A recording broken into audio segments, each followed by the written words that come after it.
جب مدینے سے اللہ کے نبی مکہ آئے، مکہ کو جب فتح کیا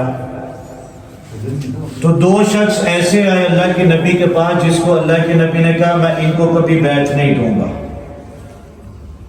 پہلے کون تھے؟ ابو سفیان بن حارث طائع کا بیٹا، عبداللہ بن ابی امیہ پھوپھی کا بیٹا۔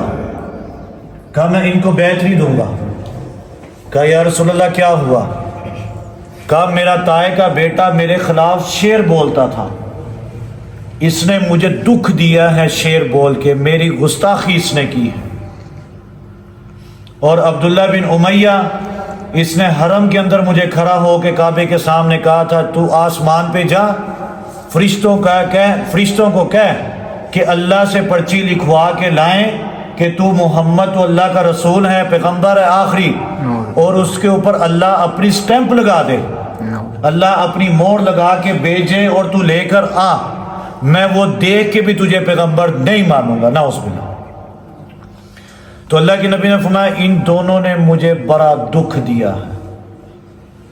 کہاں سے دکھ دیا؟ مار کے نہیں، کوئی دھکے دیے نہیں، کہاں سے دکھ دیا ہے؟ زبان سے، زبان۔ آج کل کا ہم حالات دیکھ لیں، ہمیں جس کا ہمیں دل چاہتا ہے ہم اس کو ذلیل کر کے رکھ دیتے ہیں، اس کے بارے میں پتہ ہے یا نہیں پتہ، اچھا پتہ ہے برا پتہ ہے، لیکن ہمارا کیا کام ہے؟ ہم نے ذلیل کرنے پہ ہاتھ رکھا ہوا۔ اللہ کے نبی کیا کہہ رہے ہیں؟ کہتے ہیں میں معاف نہیں کروں گا، یا انہوں نے مجھے دکھ دیا ہے، زبان سے دیا، زبان سے۔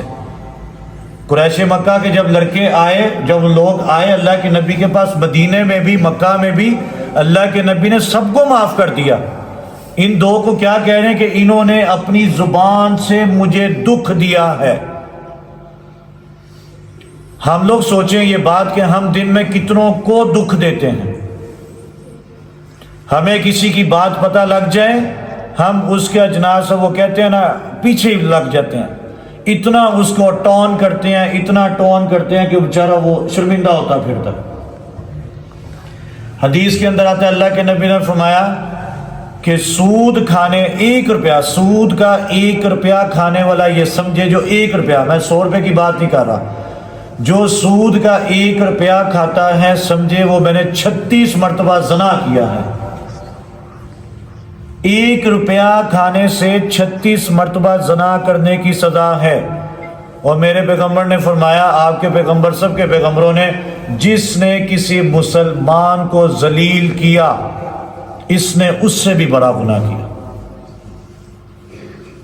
ہم لوگ کیا کر رہے ہیں؟ جس کا دل چاہتا ہے جناب، جس کو دل چاہتا ہے ہم ذلیل کر کے رکھ دیتے ہیں، 1 سیکنڈ نہیں لگاتے۔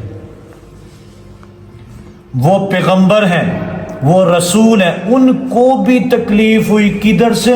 زبان سے۔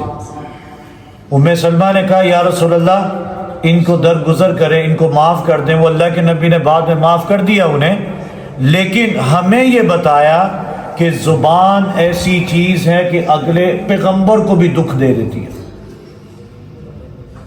ہم لوگ یہ سوچیں کہ ہم لوگ دن میں کس کس کو دکھ دیتے ہیں، ہم کس سے بدتمیزی کرتے ہیں؟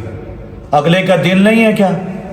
اگلے کا بھی دل ہے، اگلا اگر کچھ کہہ نہیں سکتا تو آپ لوگ کہتے ہیں کہ اس کو لاتا کہ اس کی ہاتھ میں پکڑا دی جائے۔ حضرت معاذ آ کے کہنے لگے یا رسول اللہ مجھے کوئی نصیحت کرے میں جنت میں چلا جاؤں، مجھے کوئی نصیحت کرے میں جنت میں چلا جاؤں۔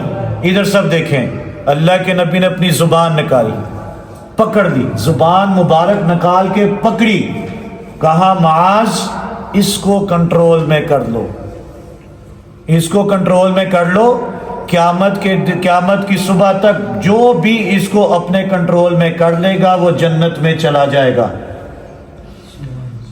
آج دیکھ لیں فساد کی جڑ کیا ہے؟ زبان ہے۔ ایک پنجابی میں میرے استاد یہ بات سنایا کرتے ہیں، وہ کہتے ہیں کہ جب صبح ہونے لگتی ہے نا، پنجابی میں وہ سناتے ہیں ہمیں، کہتے ہیں جب صبح ہونے لگتی ہے نا، مثال کے طور پہ آج تو سحری رکھ رہے ہیں، تو صبح صبح پورے جسم کے اجزاء، ہاتھ، پاؤں، ٹانگیں، یہ منہ، زبان کے آگے جا کے ہاتھ جوڑتے ہیں ایسے، اور کہتے ہیں بھین اپنے آپ کو تو ڈک کے رکھی، اسی آپ ہی بچ جاؤں گے۔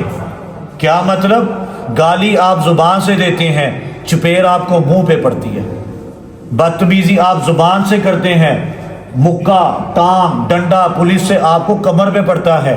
آج تک کسی نے کہا ہے چالو یہ زبان کٹ بار، تو گال کٹی تیری زبان تے میں مارنا ہے؟ کوئی بھی نہیں کہتا۔ تو وہ میرے استاد فرماتے ہیں، کہتے ہیں کہ زبان کے آگے ہاتھ جوڑتے ہیں صبح صبح کہ باجی پائن جو بھی اپنے آپ کو کنٹرول میں رکھنا، ہم خود ہی بچ جائیں گے۔ پر ہم لوگ ایسے ہیں، ہم لوگ اپنی زبان کو کنٹرول میں رکھتے ہی نہیں، روزہ رکھ کے بھی نہیں رکھتے کنٹرول میں۔ تو میرا بھائی بات بتانے کا مقصد یہ ہے کہ آپ کو کسی کے بارے میں کچھ پتہ بھی ہے، اچھا پتہ ہے، برا پتہ ہے، جیسا بھی پتہ ہے، اپنا منہ بند رکھیں، اپنی زبان کو بند رکھیں۔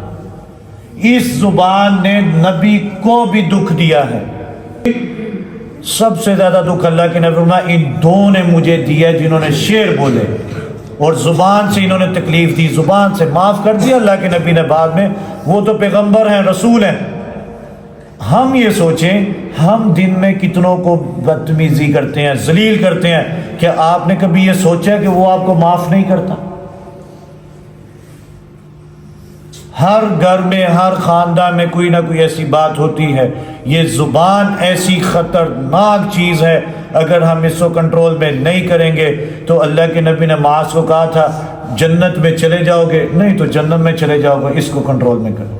الحمدللہ رب العالمین والعاقبۃ للمتقین والصلاۃ والسلام علی سید الانبیاء والمرسلین۔ جتنی بات سنی عمل کی اور ذہن میں رہنے کی توفیق عطا فرمائے۔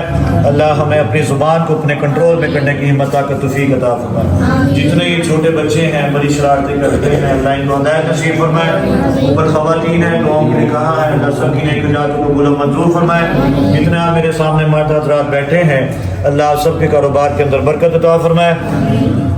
اللہ ہم سب کے روزوں کو قبول فرمائے، پورے 30 روزے رکھنے کے اللہ ہمیں ہمت طاقت توفیق عطا فرمائے۔ فلسطین کے مسلمانوں کے اللہ غیب سے مدد فرمائے، اللہ کشمیر کے مسلمانوں کی غیب سے مدد فرمائے۔ میرے اساتذہ ہیں مولانا داؤد صاحب، اللہ ان کو بھی صحت علی زندگی عطا فرمائے۔ الفجر کو اللہ دن دگنی رات چگنی ترقی نصیب فرمائے۔ حاسدین کے اثر سے اللہ الفجر کو محفوظ فرمائے، شیاطین کے شر سے اللہ الفجر کو محفوظ فرمائے۔ ہمارے اسکول میں اسٹاف کی کمی ہے، اللہ اس کو بآسانی حل فرمائے۔ جو بھی آپ کے دلوں میں نیک خواہشات ہیں، نیک تمنائیں ہیں، جو بھی آپ کی ضروریات ہیں، اللہ ان کو قبول و منظور فرمائے۔ آمین آمین اجمعین برحمتک۔